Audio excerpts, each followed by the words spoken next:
guys, tignan nyo, meron tayong ano sa to? Hipon. Yan guys. Halo-halo, may mga seafoods yan. Guys, ayan, magluluto tayo ngayon ng alimasag. So, titignan mo ang ating mga seafoods. Yan guys. Ang dami. Magluluto nga tayo ngayon. Ulam natin to. Tapos, tignan nyo, ang laki ng wow. So, gigisa na natin. Ilagay na natin.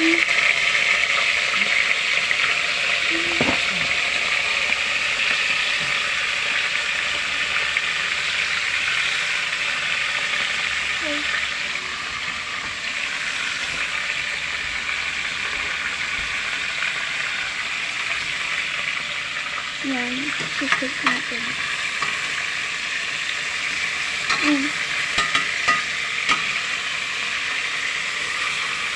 Takot ako. Baka madudok.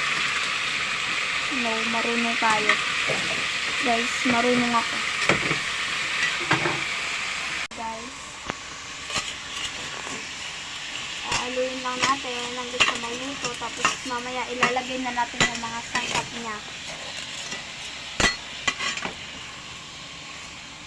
Guide naman natin ang mama ko.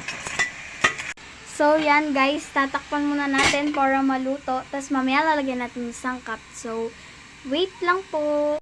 So guys, sisilipin natin. Ayan na siya. Wait po natin ha. Ayan po yung mama ko, taga-video ko guys. Tapos yan yung niluluto namin. Yan. Ulam namin po ngayon. Yan, gabi. So, ilalagay na po natin yung water. Yan. Hi guys. Habang inintay po natin yan.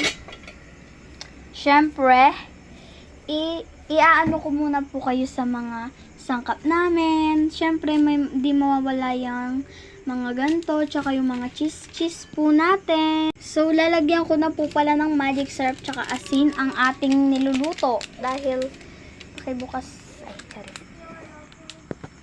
nilalagyan na po natin ng ito. Yan. At saka asin po. Yan. At saka asin.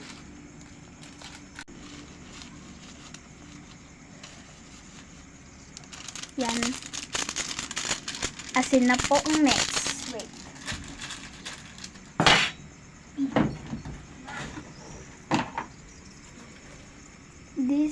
Ito na po ang asin. Lalagyan natin para malinamnam. Okay na po. Tapos ito po ang lalagay natin, miswa. Basta, yan. Ilalagay po natin para masarap. So, ilalagay po natin ulit kasi nakalimutan ko. Hindi po pala nakabukas. Ilalagay natin. Masarap to guys.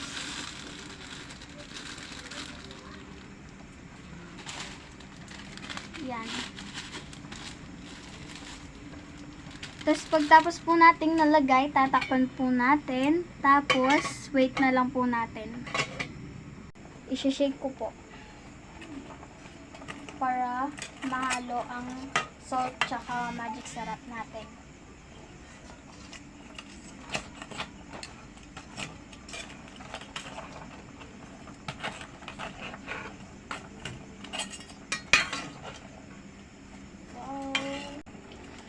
After 5 minutes niyan po, luto na to. Tapos tignan nyo yung niluluto natin. Sobrang sarap. Look. No, alimasag. So, wait lang po natin. After 5 minutes. So, guys, titignan po natin kung luto na.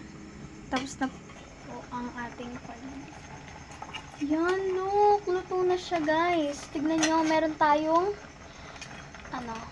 ano sa